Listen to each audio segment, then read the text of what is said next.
Hello అండి, welcome back to my channel. రాగి ముద్ద అండి, బాడీని హుక్లా చేస్తుంది.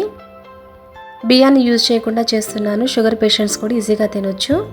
ఇక్కడ మందపాటి గిన్నె పెట్టుకుని 1 గ్లాసు రాగి పిండికి గాను 2 గ్లాసులు వాటర్ తీసుకోవాలి. 2 గ్లాసులు ఫుల్గా వేసుకోకుండా ఇలా హాఫ్ గ్లాసుని ఉంచుకుని పక్కన పెట్టుకోవాలి. ఇందులో రుచికి సరిపడినంత సాల్ట్, 1 స్పూన్ నెయ్యిని వేసుకుని ఈ వాటర్ని కాగనివ్వాలి.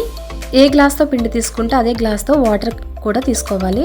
మిగిల్చుకున్న వాటర్ని వేరొక బౌల్లో వేసుకుని గ్లాస్లోంచి 2 స్పూన్స్ పిండిని వేసుకుని ఉండలు లేకుండా ఇలా పలుచగా కలుపుకోవాలి. ఇప్పుడు వాటర్ అనేవి ఇలా మరుగుతున్నప్పుడు ఈ పిండిని వేసుకుని ఒకసారి బాగా కలుపుకోవాలి ఉండలు లేకుండా. ఈ విధంగా పిండి అనేది ఉడుకుతూ ఒక పొంగు రాగానే రిమైనింగ్ గ్లాస్లో ఉన్న పిండిని కూడా వేసుకుంటూ కలుపుకుంటూ ఉండాలండి. ఈ ప్రాసెస్ అంతా కూడా మీడియం ఫ్లేమ్లో పెట్టుకుని చేసుకోవాలి. ఈ విధంగా ఉన్నప్పుడు రిమైనింగ్ గ్లాస్లో ఉన్న పిండిని వేసుకుంటూ కలుపుకోవాలి. ఉండలు అనేవి కట్టకుండా కొంచెం దాన్ని ప్రెస్ చేసుకుంటూ గరిటెని నొక్కుతుంటూ ప్రెస్ చేసుకుంటూ కలుపుకుంటే ఉండలు అనేవి ఏమీ ఉండవన్నమాట.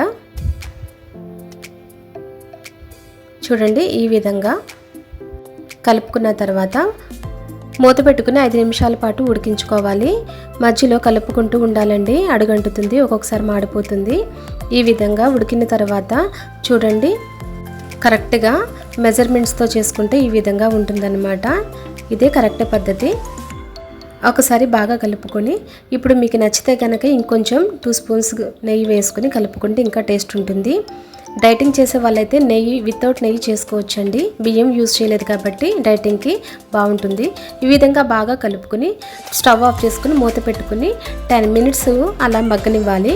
స్టవ్ ఆఫ్ చేసేసుకుని ఇప్పుడు వేరే ప్లేట్కి కొద్దిగా నెయ్యి అప్లై చేసుకుని చేతులకి కొంచెం తడి తడుపుకుంటూ మొత్తం ముద్దని ఈ విధంగా నెయ్యి ప్లేట్లోకి తీసుకున్నా పర్వాలేదు, లేకపోతే కొద్దిగా ముద్దని చేతిలోకి తీసుకుని ఈ విధంగా press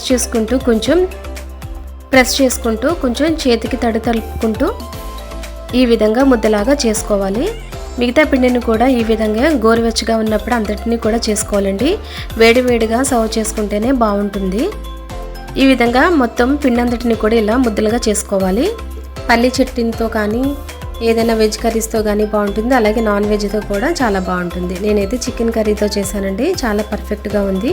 thanks for watching. Please subscribe my channel for more videos.